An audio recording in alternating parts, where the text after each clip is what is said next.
ಚೆನ್ನಮ್ಮಗೆ ತಮ್ಮೂರು ತಮ್ಮೂರಿನ ಜನ ಅಂದ್ರೆ ಇನ್ನಿಲ್ಲದ ಪ್ರೀತಿ.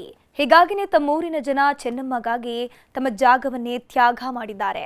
ಚೆನ್ನಮ್ಮರ ಸ್ಮಾರಕ ನಿರ್ಮಾಣಕ್ಕೆ ಆಸ್ತಿಯನ್ನೇ ಬಿಟ್ಕೊಟ್ಟಿದ್ದಾರೆ.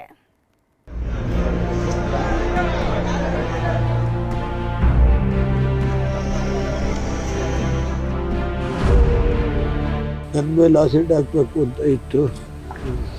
ಅದನ್ನು ನಮ್ಮ ತಾಯಿ ನನ್ನ ಮೇಲೆ ಹಾಕ್ತಂತ ಅವ್ರು ತಗೊಂಡು 26 ವರ್ಷ ಅನುಭವಿಸಿ. ಇದು ಬಂದು ಹೋಗೋ ನೋವಲ್ಲ, ಅತ್ತು ಸುಮ್ಮನಾಗೋ ಯಾತನೆಯೂ ಅಲ್ಲ. ಕರುಳ ಸಂಬಂಧವನ್ನೇ ಮೀರಿದ ಸಂಬಂಧ, ಮಣ್ಣಿನ ಮಗಳ ಜೊತೆ ಬೆಸೆದುಕೊಂಡ ಅನುಬಂಧ. ಇವರ್ಯಾರು ರಕ್ತ ಹಂಚಿಕೊಂಡು ಹುಟ್ಟಿದವರಲ್ಲ, ಜೊತೆ ಜೊತೆಗೆ ಬೆಳೆದವರೂ ಅಲ್ಲ, ಒಟ್ಟಿಗೆ ಕೂತು ಉಂಡವರಲ್ಲ. ಆದರೆ ಊರ ಮಗಳ ಮಮಕಾರವನ್ನ ಕಂಡವರು, ಅನ್ನಪೂರ್ಣೆಯಾಗಿದ್ದ ಚೆನ್ನಮ್ಮರ ಪ್ರೀತಿಯನ್ನ ಕಂಡವರು. ಹೀಗಾಗಿಯೇ ಹಮ್ಮು ಬಿಮ್ಮು ಇಲ್ಲದ ಊರ ಮಗಳಿಗೆ ಕಣ್ಣೀರ ನಮನ ಸಲ್ಲಿಸಿದ್ದಾರೆ. ಅಂಗೈ ಅಗಲ ಜಾಗಕ್ಕಾಗಿ ಕಿತ್ತಾಡುವಂತಹ ಜನರ ಮಧ್ಯೆ ಊರ ಮಗಳಿಗಾಗಿ 37 ಎಕರೆ ಜಾಗವನ್ನ ಬಿಟ್ಟುಕೊಟ್ಟಿದ್ದಾರೆ. ದುಡ್ಡಿನ ಲೆಕ್ಕ ಹಾಕಿಲ್ಲ, ಯಾವುದೇ ಬೇಡಿಕೆ ಇಟ್ಟಿಲ್ಲ. ಊರ ಮಗಳ ನೆನಪಿಗಾಗಿ ತಮ್ಮ ಜಮೀನನ್ನೇ ದಾನ ಮಾಡಿದ್ದಾರೆ.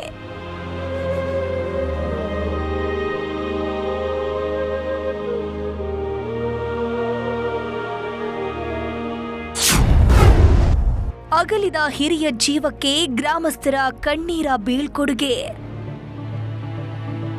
ಹಾಸನದ ಜನ ಇವತ್ತು ಅಕ್ಷರಶಃ ಕಣ್ಣೀರಲ್ಲಿ ಮುಳುಗಿದ್ದಾರೆ. ಮನೆ ಮಗಳನ್ನ ಕಳ್ಕೊಂಡಂತೆ ಬಿಕ್ಕಿ ಬಿಕ್ಕಿ ಅಳ್ತಿದ್ದಾರೆ. ಹೀಗಾಗಿಯೇ ಚೆನ್ನಮ್ಮರ ಅಂತಿಮ ಯಾತ್ರೆ ಹೋದಲ್ಲೆಲ್ಲ ಜನಸ್ತೋಮವೇ ಸೇರಿತ್ತು. ರಸ್ತೆ ಬದಿಯ ಇಕ್ಕೆಲೆಗಳಲ್ಲಿ ನಿಂತಿದ್ದ ಸಾವಿರಾರು ಮಂದಿ ಪುಷ್ಪ ನಮನ ಸಲ್ಲಿಸಿದ್ರು. ಅಗಲಿದ ಊರ ಮಗಳಿಗೆ ಕಣ್ಣೀರ ಬೀಳ್ಕೊಡುಗೆ ಕೊಟ್ರು. ಬಂದು ಊಟ ಇಕ್ಕಿ ಕಳಿಸೋರು ಅವರೇ ಮಾತಾಡಿಸಿ ಸಹಾಯ ಮಾಡಿ. ಎಷ್ಟೇ ಜನ ಬಂದ್ರು, ಯಾರು ಮಿನಿಸ್ಟ್ರು ಬಂದ್ರು, ರಾಜಕೀಯಕ್ಕೆ ಏನಂತ ಅದ್ರದ್ದು ಏನು ಮಾತಾಡ್ತಿಲ್ಲ. ಅನ್ನ ಹಾಕಿಬೇಕು, ಅನ್ನ ಊಟ ಬಂದ ಜನಕ್ಕೆ ಮಾತಾಡಿಸಿ ಅಷ್ಟು ಕುಂಕುಮ ಕೊಟ್ಟು ಕಳ್ಸೋರು. ಚೆನ್ನಮ್ಮ ಮಾಜಿ ಪ್ರಧಾನಿ ಪತ್ನಿಯೇ ಆದ್ರೂ ಯಾವತ್ತೂ ರಾಜಕಾರಣಿಯ ಪತ್ನಿಯಂತೆ ಇರಲಿಲ್ಲ. ಸರಳತೆಯ ಸಾಕಾರ ಮೂರ್ತಿಯಾಗಿ ತನ್ನವರ ಮುಂದೆ ಗುರುತಿಸಿಕೊಂಡಿದ್ರು. ಯಾರೇ ಮನೆಗೆ ಬಂದ್ರೂ ತಮ್ಮವರಂತೆ ಕಾಣ್ತಿದ್ರು. ಹೀಗಾಗಿನೇ ಈ ಜನಸಾಗರ ಸೇರಿರೋದು, ನಮ್ಮೂರಿನ ಅನ್ನಪೂರ್ಣೆ ಅಂತ ಕಣ್ಣೀರು ಸುರಿಸ್ತಿರೋದು. ಚೆನ್ನಮ್ಮ ನೋಡಿದ್ವಿ. ನಮ್ಮಂದ ಊಟನೂ ಮಾಡ್ಯಾರ ಅವರು. ತುಂಬಾ ಗೌರವಿತ ವ್ಯಕ್ತಿ. ಬಡವ್ರ ಬಗ್ಗೆನೂ ಅಭಿಮಾನ ಇತ್ತು. ಯಾರಾದ್ರೂ ಪ್ರೀತಿಯಿಂದ ಮಾತಾಡ್ಸೋರು. ಆ ಭಾವನೆ ನಮ್ಮಲ್ಲಿ ಒಂದು ಭಾರತೀಯ, ನಮ್ಮ ಕರ್ನಾಟಕದ ಒಂದು ಮಾತೆ ಅಂತ ಹೇಳ್ಬೋದು ಅವ್ರನ್ನ. ಯಾವ್ದೇನು ರಾಜಕೀಯಕ್ಕೆ ಇದೇ ಇಲ್ಲ. ಅವರು ರಾಜಕೀಯ ಬೇರೆ, ವಿಶ್ವಾಸನೆ ಬೇರೆ. ಅವರಿಗೆ ತುಂಬಾ ಗೌರವವಾಗಿ ಮಾತಾಡೋರು. ಚೆನ್ನಮ್ಮ ಸ್ಮಾರಕ ನಿರ್ಮಾಣಕ್ಕೆ ಭೂಮಿ ಕೊಟ್ಟ ರೈತರು. ಈ ಕಾಲದಲ್ಲಿ ಅಂಗೈಯಗಲ ಜಾಗಕ್ಕೂ ಏನ್ ಬೇಕಾದ್ರೂ ಆಗತ್ತೆ.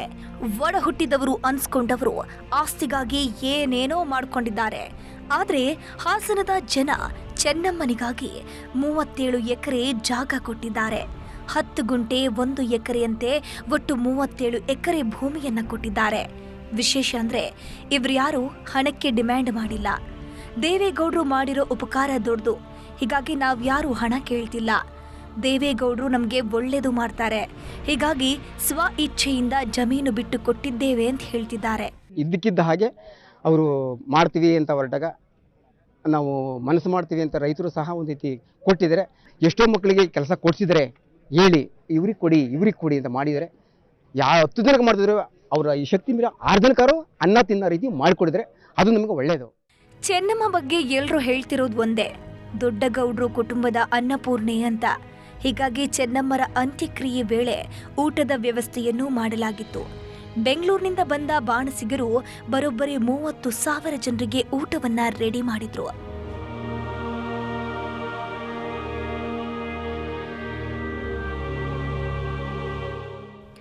ಒಟ್ನಲ್ಲಿ ಊರ ಮಗಳಿಗೆ ಜನ ಕಣ್ಣೀರ ಬೀಳ್ಕೊಡುಗೆ ಕೊಟ್ಟಿದ್ದು ಚೆನ್ನಮ್ಮ ಸದಾ ನೆನಪಾಗಿ ಉಳಿಯಲಿದ್ದಾರೆ.